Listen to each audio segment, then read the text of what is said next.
He symbolized the 70s American dream of success. The former kid from the ghetto who rose to wisecracking TV superstardom.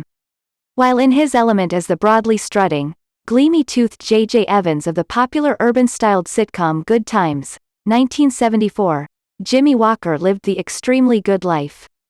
Following the series' demise, however, reality again checked in. Still in all, he has not self-destructed as others before him have and continues to enjoy a comedy career now approaching 4 decades. Jimmie was born on June 25, 1947, in New York's tough South Bronx neighborhood. His ambitions were not originally to entertain. Basketball was his prime interest, but the idea that a gawky, string-bean-framed teenager could become a hoop star did not seem realistic. Instead, he abruptly quit school and worked an odd assortment of jobs until wisely returning to night classes at Theodore Roosevelt High School and redeeming himself with a diploma. The federally funded Search for Education, Evaluation and Knowledge, SEEK, next came through for Jimmie as he was able to learn a trade: radio engineering, announcing. Within a year he was hired as an engineer for a small radio station, but gained a minor reputation on the sly as a funny guy and good writer. This side interest is what motivated Jimmie to try comedy performance.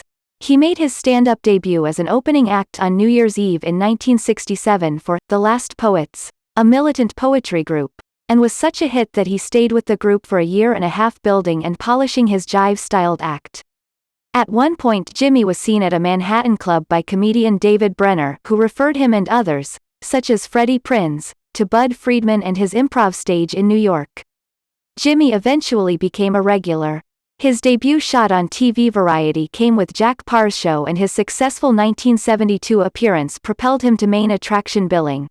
He was quickly checked out by the Norman Lear team and practically handed stardom on a silver platter with Good Times, 1974, a spin-off of Esther Rolle's domestic character on the popular Maude, 1972, series. Skinny, energetic and youthful-looking with plenty of harmless sass and attitude, Jimmie and the show were instant crossover hits despite the fact that he was a 27-year-old playing the teenage son of Rolle. His catchphrase, "Dynamite," became a popular item in the American vernacular. Jimmie became such a major celebrity that Time magazine named him Comedian of the Decade. Clothing, belts, and even a talking doll that blurted out his familiar phrase were soon on the open market. To the dismay of other actors on the show, his exaggerated character stole prime focus and shifted the well-intentioned direction of a positive black family image into a much broader and stereotyped caricature. This caused dissension in the troops, and both adult leads, Ms. Rolle and John Amos, departed the series. Rolle came back later. Nevertheless, the series managed to last 6 seasons. During that time Jimmie made use of his ever-surging popularity with lightweight appearances elsewhere on primetime, The Love Boat, Fantasy Island, and on game shows, The Match Game, Tattletales. He became a hot item in Las Vegas and even churned out a best-selling comedy album entitled, of course, Dynamite. His attempt at film stardom came with a top supporting role in Let's Do It Again, 1975, starring Sidney Poitier and Bill Cosby, a comedy that also featured his TV dad John Amos. Jimmie was featured as a highly unlikely, scrawny-framed boxer promoted by Poitier and Cosby. As enjoyable as he was, it did not lead to other major film offers. Most of his later movies have been self-mocking guest parts or cameo bits in spoofs such as in Airplane. 1980, The Frankenstein Takeoff Monster Mash, the movie, 1995, and the slasher movie parody Shriek If You Know What I Did Last Friday the 13th, 2000. Upon the series' demise in 1979, Jimmie returned to the stand-up stage while looking for a sophomore TV hit.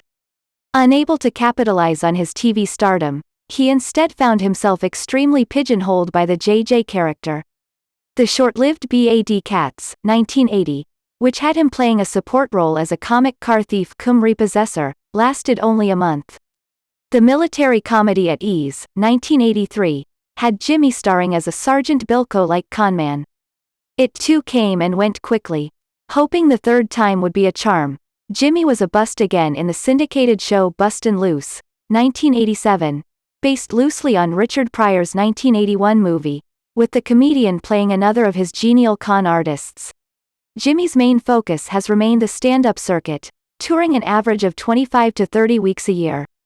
The rubbery-faced, tunnel-mouthed comic continues to pop up occasionally on the late-night talk show forum.